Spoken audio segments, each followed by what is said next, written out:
Today in sport, there seems to be a role for everybody, and there's a level of specialty and expertise in each of these roles. And I think about my own experiences as an athlete. You know, one of the things which we didn't have was a massive range and diversity of coaches. I think today that's one of the big improvements that sport has made, in the fact that we have nutritionists, we have strength and conditioning coaches, we have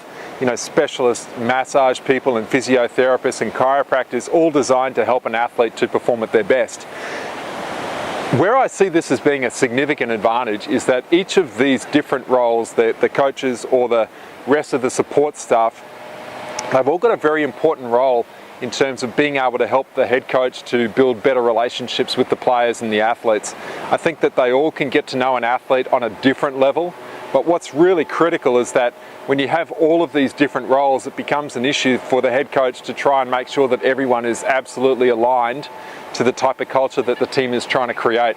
One of the teams that we work really closely with, we recognized this several years ago in doing some research and finding some specific studies around what was making Olympic athletes at Olympic Games successful. One of the factors was that each of the athletes that were able to produce a medal-winning performance or a personal best performance at the Olympics, which is a tough thing to do,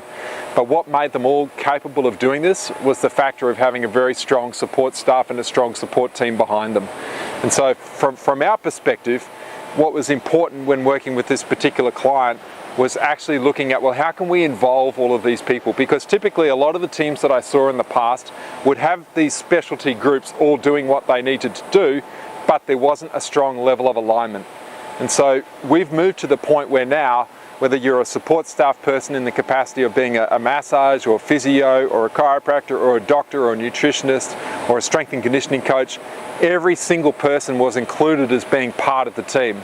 and subscribed to the same team values, the same team behaviours, and ultimately the same team goals as to what the athletes. When we would do exercises and activities with the group, we wouldn't differentiate between having an athlete group and a support staff group. We would literally mix everyone in together. And the benefit this creates is a very strong culture where everyone is absolutely aligned, because most importantly, they feel included. And when they feel included, they feel like they can have a genuine level of ownership in what happens within the program. They're no longer seen as someone that stands around the periphery of the team. They're an integral part of it. And so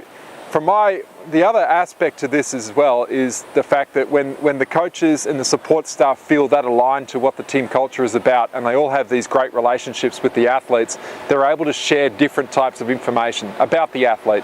And the athletes know that it's going to be confidential, but they also recognize that each of these coaches is going to have a different perspective on how to make an improvement for that athlete's actual performance.